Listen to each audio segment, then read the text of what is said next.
নমস্কার, আমি প্রেমলতা। আজকে আমি বানাবো খুবই সহজ একটা রেসিপি। চলুন তাহলে আমি কি বানাই দেখতে থাকুন। আমি বানাবো লাউ পাতার ভর্তা। এইখানে আমি লাউ পাতা তুলে নিয়েছি। আমি এইখানে ছোট ছোট আর কচি কচি দেখে লাউ পাতাগুলো তুলে নিলাম।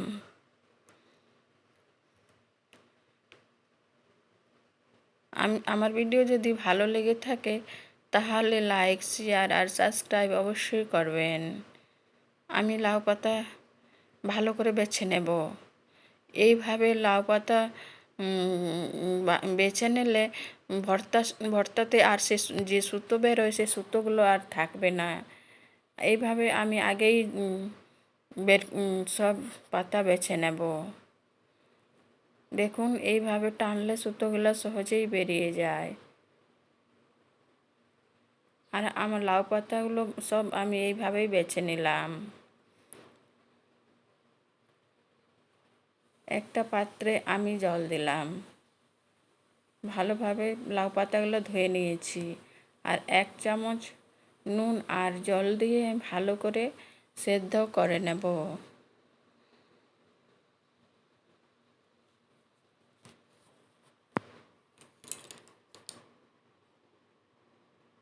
আমি ঢাকনা দিয়ে 5 মিনিট ভালোভাবে সিদ্ধ করে নেব। ভর্তাতে দেব রসুন, কাঁচা লঙ্কা আর শুকনো লঙ্কা। পাতা ভালো করে সিদ্ধ হয়ে গেছে আর ঠান্ডাও হয়ে গেছে। এইখানে আমি একটা মিক্সির জারে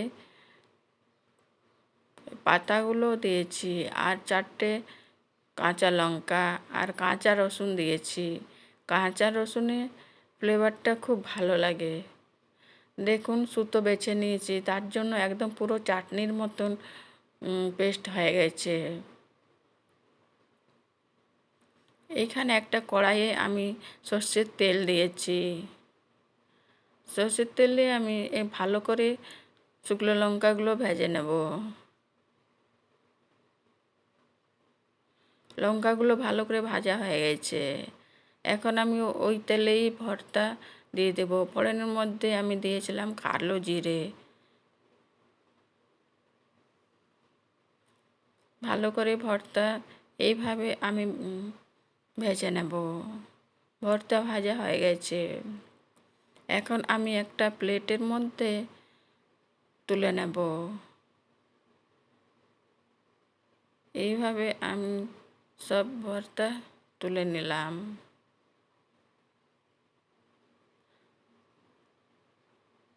প্লেটের মধ্যে আমি দেব সর্ষের তেল।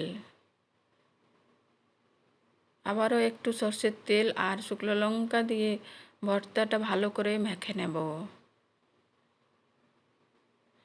দেখুন, কত সহজেই লাউ পাতার ভর্তা তৈরি হয়ে যায়। আমার ভিডিও যদি ভালো লেগে থাকে তাহলে একটা লাইক অবশ্যই